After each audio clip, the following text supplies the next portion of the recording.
Hey dolls, welcome back to my channel. I am uploading for the second time this week, okay, period. I am going to be consistent now on the upload. So today I have a video based on how to transition. I get a lot of comments and a lot of DMs asking me how did I transition and what did I do and if I have any tips. I don't have a problem with DMing you guys back, but man, oh man, that list that I send you guys is so long. I'm like, you know what? I'll just make a video so that when you guys want to come back and watch it, you guys can, just in case messages delete or anything, and I could just refer this link to make it much more simple and much more easier. So stay tuned. Before we start this video, if you want to know how I created this style, be sure to follow me on my Instagram at Crowned in Curls. It is uploaded and it is live on my feed. So sweetie, if you want to get this look, tap in. Okay, so before I start, I want to say that I have my iPad here.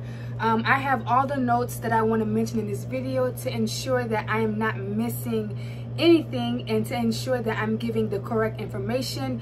Now I want to say that this is not notes that I got from other YouTubers. This is my own experience that I'm going to share with you guys, and if you guys want to apply it to your own transitioning or your own process, you're more than welcome to. So without further ado, let's get into the video. Okay, so the first thing you need to know when you're transitioning is just start. You have to start to know your process and to know your journey. So the first thing you must do is start. Do not hesitate. Do not feel like you're not going to look pretty. You haven't even started the journey yet. How can you assume that you're not going to be pretty or your hair type is not pretty if you haven't started yet? So make sure to start. The second thing is you will be dealing with two different textures, either your permed or damaged texture and your new growth. For me, the best way to deal with my hair was protective styling. So when I was transitioning, I did a lot of protective styles such as box braids, twists, faux locks. I did a lot of sew-ins. I did one regular sew-in, which is with leave out, and the rest of my sew-ins were wigs or closures. Now, for my ladies or my dolls who do not like to put any extensions, there are still styles that you can do as well to ensure that your hair is in protective styles, such as you can do sleek buns, you can do top buns, you can do regular twists with your hair, you can do bantu knots, you can do turban hairstyles. All of these are ways to protect your hair from managing your hair too much, because when you manage your hair too much, it can cause more shedding and etc. So I would suggest that if you don't like extensions, that you look into more natural hairstyles, which is what I just named. And of course, there are way more hairstyles that you can do. All you have to do is just look up on YouTube and look up natural hairstyles to do while transitioning, and you'll see a whole bunch. The third thing I have for you guys, or the third tip I have for you guys, is avoid anything that can cause more damage, which includes heat tools such as flat irons, you have curling irons, the blow dryers, and of course the perm, because you don't want to go through your process and add perm to your hair again. That's a no-no, sis. We are transitioning, so we are staying away from the perm. These specific products or tools will only cause more damage to your hair and will make your process even more longer. So what I suggest is you take all of those things and you put them away in a drawer that you do not check that often, so that you guys can stay focused on your health of your hair. And for the perm, sweetheart, don't even buy it. Don't even waste your money. Don't even buy it. Don't even look at it in splash store. Don't look at it nowhere. Just forget about it. Investing in great shampoos and conditioners. So while you're transitioning, you must invest in great shampoos and conditioners, especially the conditioner. So the reason why I say you must invest in the great shampoo is a lot of the times the shampoos that we use are very stripping to our hair, which can cause way more shedding. Now our hair have natural oils, so when we use shampoo, of course we are cleaning out the buildup from our scalp, but it's also stripping our hair. Okay y'all, the devil is testing me. He's testing me. No. So my video cut off because I guess I didn't have enough space, but I am back. As I was saying, you want to invest in great shampoos and conditioners, especially the conditioner. Like I said, the shampoo is there to remove buildup, but it can also be very stripping. So you want to make sure that you invest in a good conditioner to replenish that moisture back into your hair. Also, the conditioner will play a big part on detangling your hair.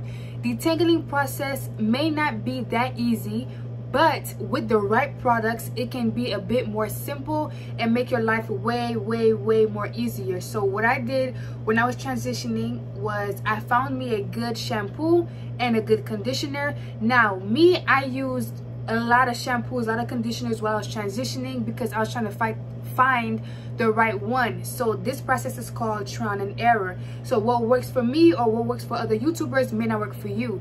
So that's why I say you must try and try different products until you find the one that satisfies your needs. Now, to condition my hair, I made sure I parted my hair into 4 sections because that was the easiest for me. Now my hair is very thick, so detangling in sections is always the best way to go for me. Even now I'm doing my hair, I do my hair in sections, honey. That is going to save your life.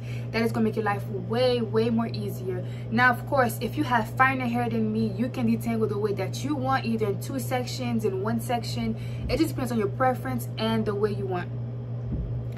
Now the 4th tip I have for you guys is, although your hair is going to be in protective styles, you want to make sure that you are taking care of your hair, your scalp. Okay guys, so the video cut off one more time, but that's okay. So right back to the last tip. So as I was saying, you want to make sure that you're adding oils or pomade to your hair, because those will allow your hair to, number 1, be moisturized while it's still in a protective style, and number 2, those can also help penetrate hair growth.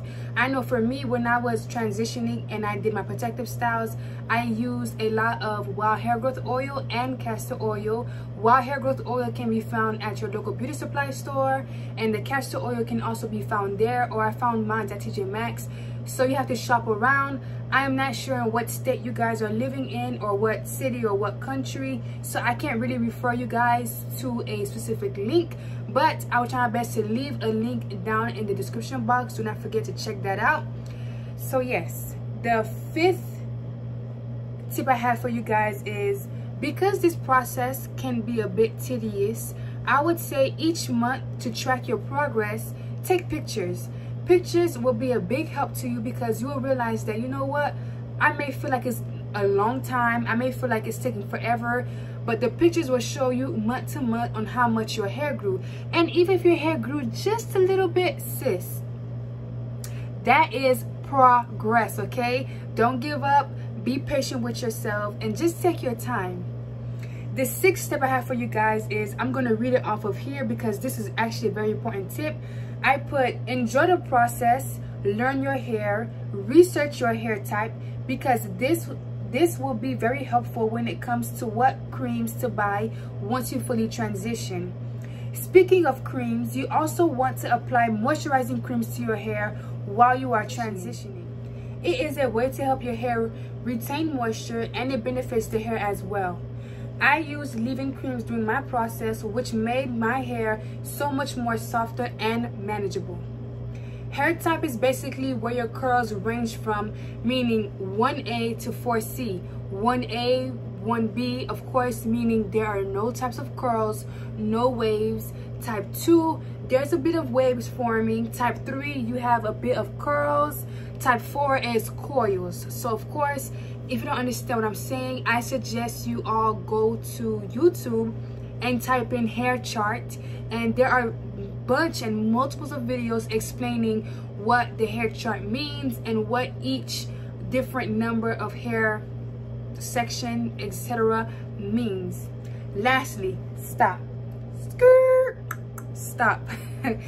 Do not look at other girls' progress with their journey. Now remember, your journey is going to be different from everyone else's journey. Why? Because you are unique, and the way you do things is the way you do things. No matter how much you try to copy another girl's transitioning process, no matter how much you try to change your hair, sweetheart, it's not going to change, my love. Okay, so just embrace your process, embrace your journey. And I would definitely say, if you are looking at other girls' videos, make sure that you are taking notes and also adding your own funk and spice into it. Okay, for example, when I used to go on YouTube, I seen girls with my hair type, but just because I had their hair type, that doesn't mean that I use the same products as them, because again, what works for them is not going to work for me.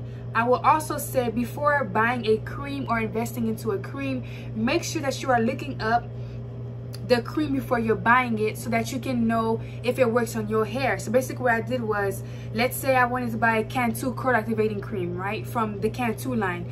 What I would do is I would go on YouTube and I would look Cantu activating cream type 3. Okay, so I would look up the hair product with my hair type. Basically, I did this only to see how the product did in their hair. That way I have more or less an idea of what it will do to my hair. So again, guys, thank you guys for watching. These are all the simple tips I have for transitioning, beginner friendly. If you guys enjoyed this video, do not forget to like, comment, and subscribe. Please share, and if you don't mind, you guys can also drop down in the comment section what you did to transition, if you're already natural, or what you're doing to help another doll out. And I appreciate you guys for coming this long and coming this far along with me. See you in the next video.